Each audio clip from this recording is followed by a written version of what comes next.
a lot of creative people had mindless jobs. Michelangelo worked in a marble quarry. Herman Melville was a customs agent. Albert Einstein worked for the patent office. And what is it you want to patent, Herr Smith? I call it Smith's theory of relativity. Hey, look at this. What? Well, in 1895, Einstein, he failed a simple entrance exam to an engineering school in Zurich. Okay, he was a dropout. He was a dropout student. He was cruel to his first wife. He beat her. He cheated on her. Then he married his cousin, who he cheated on constantly. He estranged from his sons. He left them with no money, although he had it. He was a Marxist who hated McCarthy for hunting commies. In fact, he was mentioned by Stalin's Soviets as a close friend. This TV show says, oh, he was just an internationalist. No, he was a commie. He says he was a pacifist, but he wanted war with Germany. He actually wanted to genocide Germans. There was a quote where he said, the Germans can be killed or constrained after the war, but they cannot be re-educated to a democratic way of thinking and acting. It is hoped that by war's end, they will largely have been killed off. Albert Einstein said this. At Lincoln University, California, Einstein gave a speech in which he called racism a disease of white people and added, I do not intend to be quiet about it. But he was vehemently anti-nationalist and anti-white, but very, very pro-Jewish. In fact, he was offered a presidency of Israel.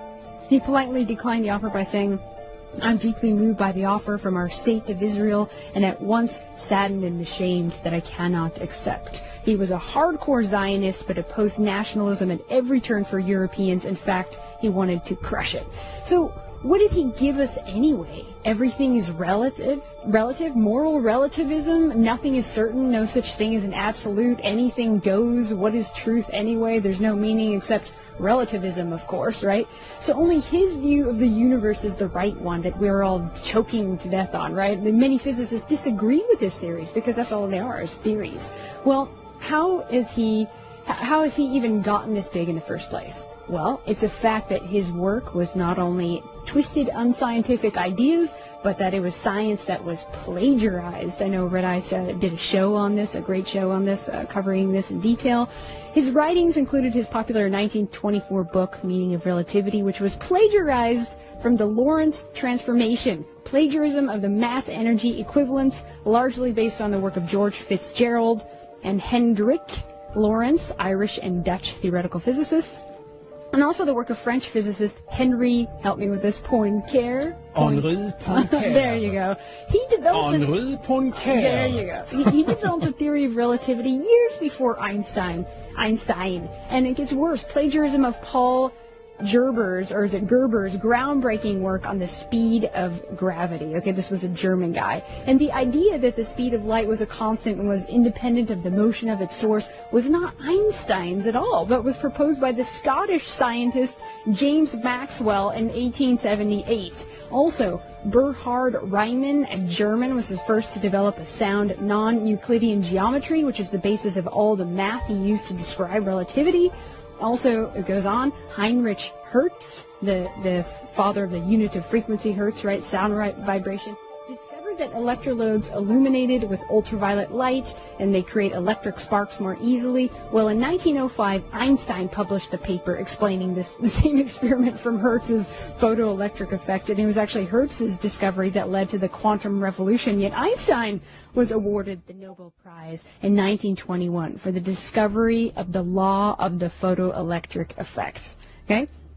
It goes on. Nikola Tesla, he could not stand Einstein. In fact, he called him an old crank. He gave a scathing analysis of Einstein's relativity theory, calling it a magnificent mathematical garb, which fascinates, dazzles, and makes people blind to the underlying errors. The theory is like a beggar clothed in purple whom ignorant people take for a king. He said this in 1935. John Murray Cudahy, a brilliant known sociologist, said Einstein was motivated by a desire to distort and destroy Western science. Very, very accurate. Dayton Clarence Miller, president of Britain's Royal Astronomical Society, disagreed with all Einstein's theory. He had his own absolute space theory, which is interesting. And it goes on. 100 prestigious Austrian and German scientists denounced him in this book, 100, I don't know how to say it, Otteren Gegen, I'll pull it up right here, accused him of being a pseudo-mysticism pseudomistic and just speculating everything, basically. 100 scientists. H.L. Mencken, there's sound reason for believing that Einstein will not hold up in the long run. His curved space may be classed with psychosemantic bumps of Gall and Spurzheim, two other brilliant scientists. So the point is, we wouldn't be in the Stone Age without him, hardly. We'd be cultivating other planets by now, right?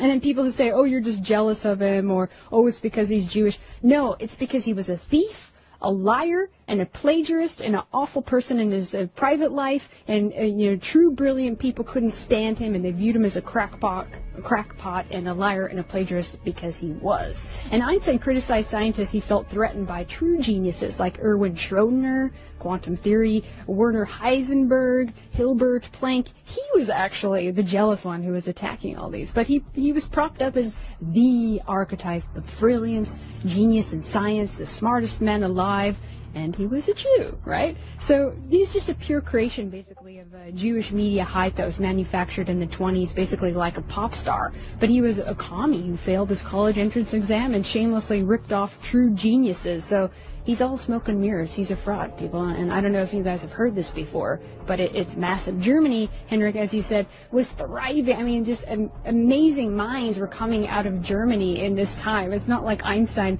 took Germany out of some kind of Stone Age and they were, they were not going to advance without his brilliance, right?